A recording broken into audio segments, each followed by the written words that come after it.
Friday on Home and Family, soprano star Steve Sciarippa gives us a taste of his homemade-inspired canned pasta sauce.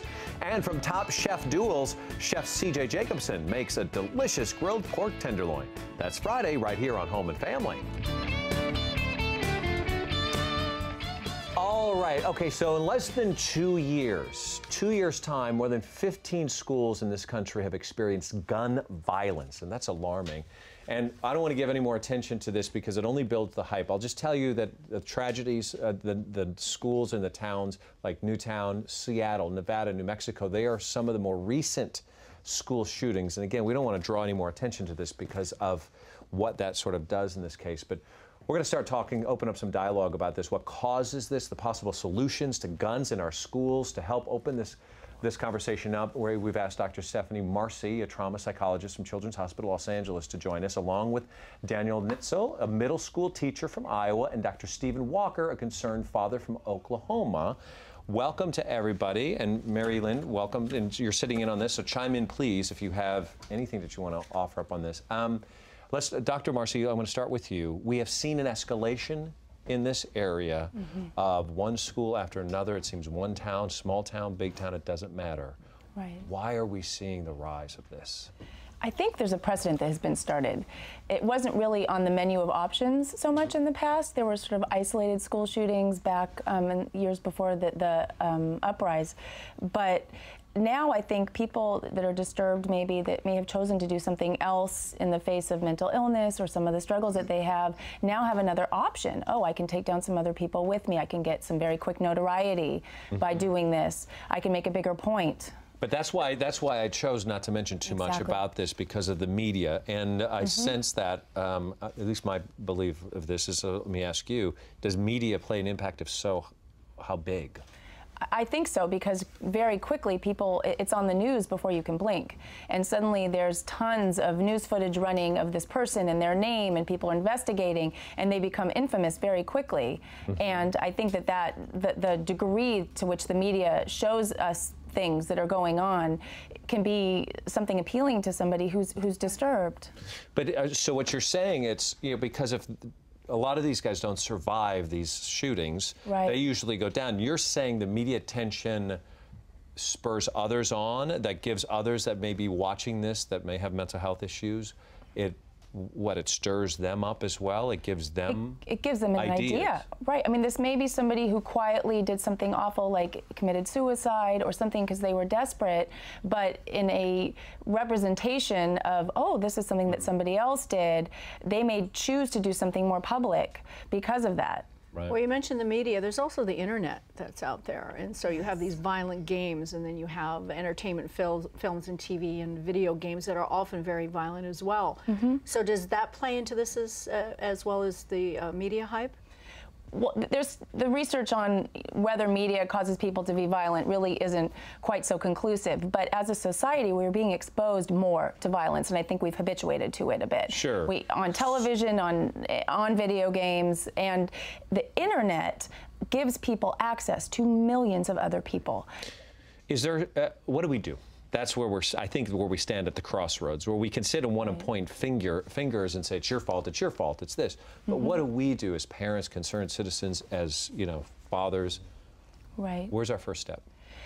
First of all, taking a look at your own self and your own community and trying to contain your anxiety, because anxious parents make anxious children. And I think that our judgment is off when we are stirred up and very anxious about something, and we may share something with our child or show them that we're not in control. And that, regardless of what the source is, it could be a broken fingernail. If they see mom hysterical, that's going to be their cue to be scared. So we want to start opening up that dialogue. We want to be careful, though, what words we choose, right? It needs, you know, I always push developmentally appropriate. I really don't believe that there's reason for a 5 or 6-year-old to know about some of these things that are happening. As they get older, 8, 9, 10, there's a good chance they're going to hear about it at school. And I've also found the opposite to be true. Like, if you are upset about something, you don't want to completely bottle it up and not share that with your child, because I've had times where certainly I've had to look at my own ugly behavior, where in the past, you know, I'd be by myself and be like, throw something like, oh my God, like, am I a 4-year-old? But with my kid, what I've learned is to kind of admit if I'm upset, but that also I am in control of my feelings, that it's not right. bad thing. You are in control. Have That's anger the key. or be upset. Like, it's okay. Right. Not that it's not happening, but you right. know. So I think from a teacher perspective too, our society has kind of changed and it's become a lot more introverted. You talked about the internet, the video games. These are a lot of things in isolation, and I think one thing that we need to do is get back to knowing our kids and being observant of, do we see changes? Are there things that we notice? Okay, well, what are the warning signs then as a teacher? Yeah. And your wife's a teacher as well, My right? wife's a teacher. Yeah. What do you look for from a teacher's perspective for red flags? What do they look like? I think it gets back to knowing your students and having that personal connection. So you look for like major changes in their attitude. You know, do they become withdrawn? Like what? Okay. You know, head down when they come into class. You know, those are some of the more obvious things. But like I said, the more you get to know personally those students, the better you have a read on that, and then you can adjust from there. Are these warning signs obvious for teachers and parents to see? Or they tend to be sort of like, well, he just sort of seemed down and he didn't seem himself? Well, a lot of sort of the typical teenage persona can look a lot like this. So it's sort of, a lot of times parents will minimize, teachers will minimize, saying, oh, it's just a moody teenager, if we're looking at teenager. Well, so where do you go with it? You have that kind of information, you see that. What do you do with it? Do you report it to the police? Do you report it to a social worker? Where do you go with the information? Because you can say this child is acting moody. Okay, so what? What do you do? Well, I think it's purely situational, and I think that, you know, the first step is to have an open line of communication with the student or the child. You know, I'm a father as well. You know, so that's the first approach, and then, you know, just kind of feel them out. You know, what's going on? I've noticed you're just not quite how you normally are. Is there something I can help you with? And Would you report it to anybody? It just depends. Sometimes, you know, it can be to the counselor. It can be, you know, you email home.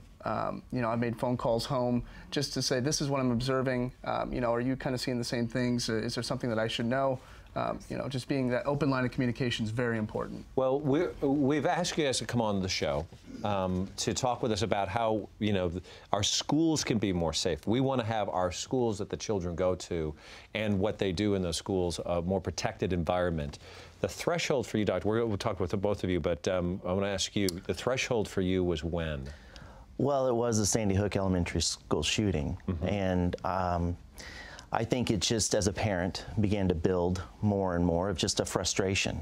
Right. Because one of the other great problems that we have now, I think, in our society is that it's either my way or the highway when we come to an issue. We become really polarized, and so in the end, what it seems like happens is nothing gets done. Well, and that's kind of where we were at, or where I was at, and I wanted to try to think out of the box, try to get above that, and develop something that, you know, both sides would agree on, that this is something our kids can have immediately.